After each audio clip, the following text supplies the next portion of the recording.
Boko Haram attacked them in the barracks.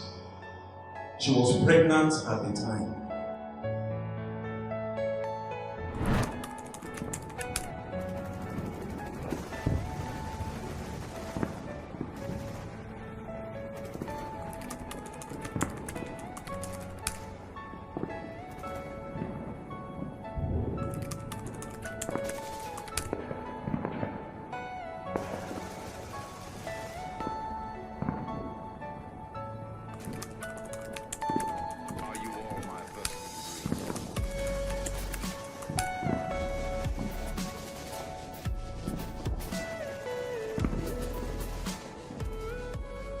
In her presence in the barracks, they cut off the head of her husband. Our sister ran for her life.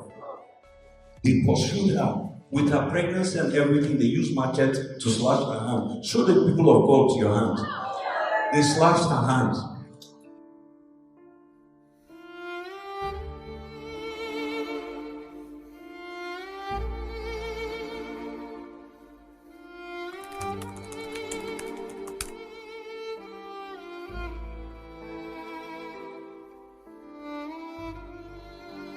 When they laid her on the ground like a chicken, they asked her to renounce Christ. She refused. They asked her again, she refused. Then they cut her neck like a chicken.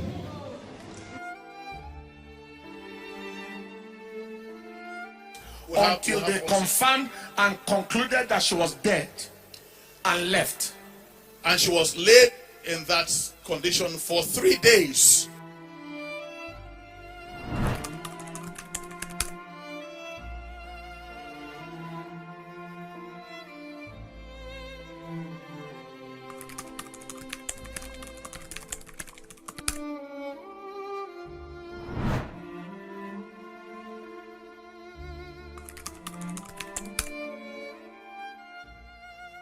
One full year with a throat slit, left for dead, bled and was in her pool of blood for 3 days. By the time she got up from being dead, she realized her husband was no more and her 2 sons were no more. Is that right? Husband was no more and 2 sons were no more. That was how God rescued her. She came and testified on this altar. She came on this altar and testified. No speaking, nothing. Her husband was killed in her front.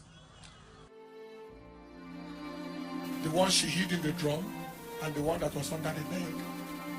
Both no more, plus husband. And she lived like that for how many years? For 14 solid years. After 14 years,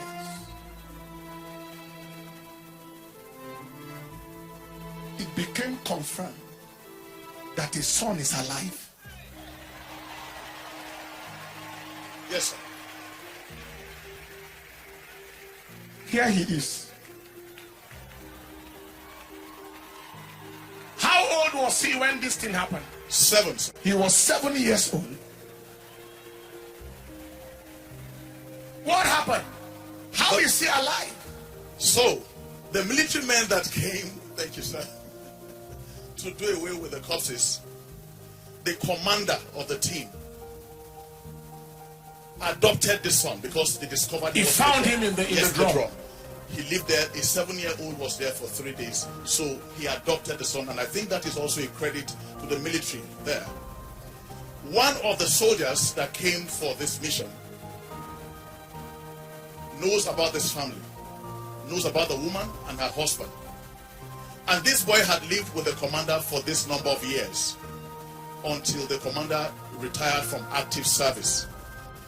And then the soldier was able to establish contact with her father, who is his grandfather. The father of the woman. Of the woman, who is his grandfather. That one of the sons, one of your grandsons is still alive.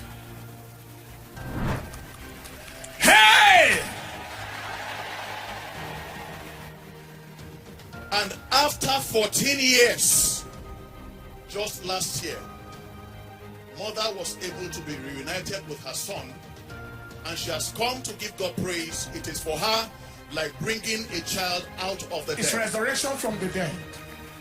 And I believe that the government of the land should be interested in people like this. Interested in people like this. To see how Father, having given his life for the nation, that the nation will rise up to the occasion of the children. I'm sure that they should be.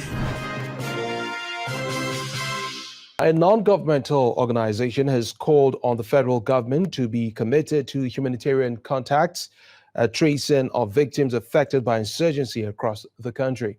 The head of non-governmental organization, Emmanuel Okigbe, disclosed this while briefing newsmen in Abuja. He has said the federal government should establish an agency that will focus on reuniting abducted children with their family and also provide scholarship. There are over 20,000 children who are separated from their parents in northeast Nigeria. And that figure was many years ago.